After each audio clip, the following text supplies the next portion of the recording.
Hey everyone, this is Andrew from Investigator Advice. In this video, I'm going to do a review of the compact action tripod.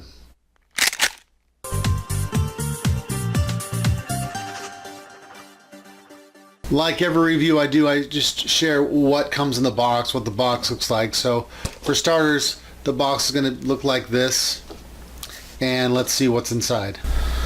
All right everyone, when you get your Manfrotto compact action tripod, you're going to get the instructions.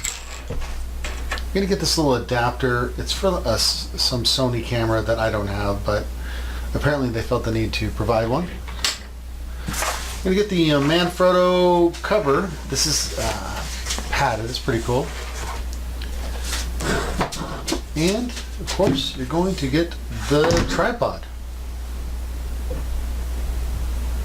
Okay everyone, let's talk a little bit about the tripod itself. One of the good things that I like about this tripod is that it's very compact. It shrinks down to 17.3 inches. And the tripod extends to 61 inches at its fullest height, which is pretty tall. This camera comes in two colors. It comes in red and black. So this tripod is priced for someone just getting into photographing or using video, but it's priced a little bit higher than the lower priced kind of tripods because of basically how it's made. It's made very sturdy. It's probably, for me, one of the most well-made tripods that I've had in 13 years, and that's really because I haven't spent the money on it. And this is probably the most expensive tripod that I've purchased, and even then it wasn't that much. The tripod's got the handlebar grip, which I'm kind of fond of, and the camera has two different function settings. It's got the camera and it's got the video camera, and with the camera it moves around at different angles to where you would take photographs. For video, it's more focused on up and down, panning left and right. There's a wheel bar here that you spin, and it allows you to adjust the tension on this little ball that it's floating on. Kind of comes in handy because all you have to do is use one hand to tighten it and you're good to go. There's also this little tension wheel here that helps you tighten the camera to the tripod. Like most tripods these days, this one has a quick release. Just a little flap back here, flip it, and then lift. And if you want to attach it, down on there, and tighten it. This tripod comes with a circular attachment for a quick release. It's really small, and it doesn't get in the way if I disconnect it from my tripod real quick and I want to videotape. Sometimes the quick releases are a little extended past the camera that I use, and it's just kind of in the way. It doesn't feel comfortable in my hand afterwards. So I've been using this tripod for about a year. I bought it at Best Buy. I was in a jam and I saw it, and I don't know if I got a good price on it or not. I can't remember. I probably didn't, because that's kind of what happens when I buy things at Best Buy. But I bought it there and I started using it in the field, and I also use it in here in this little studio here, and it's been really great. One of the things I like about it is it's heavy, and I didn't think I was going to like heavy, but I think heavy is an indicator in regards to the quality that this is made with.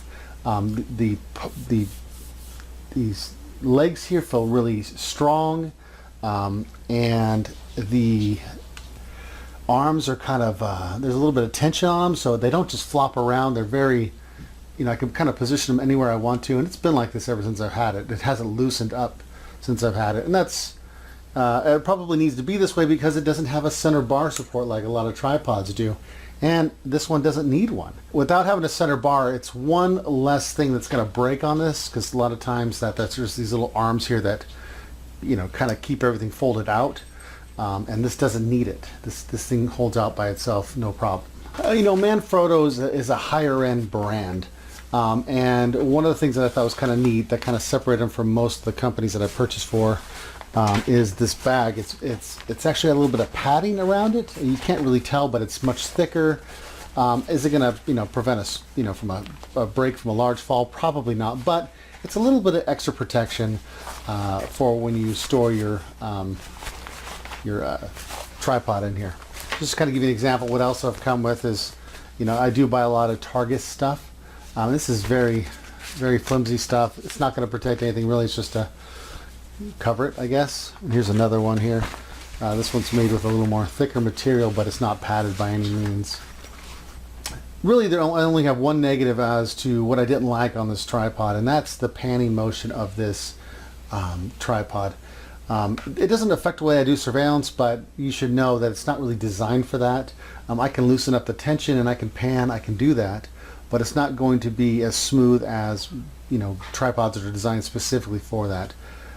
I kind of picture this for the Investigator. I kind of picture this for the guy who's looking for more of a rugged type of tripod for their daily use. I use this for surveillance. I use this for my studio in here. I take it to sporting events with my kids when they're doing their sports. I take it everywhere, and it compacts so small that it's really not a big deal to take with me. Alright everybody, that's my review of the Manfrotto Compact Action Tripod. I'm going to go ahead and put a link to this tripod for Amazon in the description of this YouTube video. Also some other Manfrottos that you might be interested in around the same price point that are probably going to be just as well made. Thank you for watching. Be sure to give this video a thumbs up if you liked it, and comment if you've had one of these or you've had any experiences with Manfrotto. I definitely would be interested in trying out some other ones, so give me some ideas. Take care.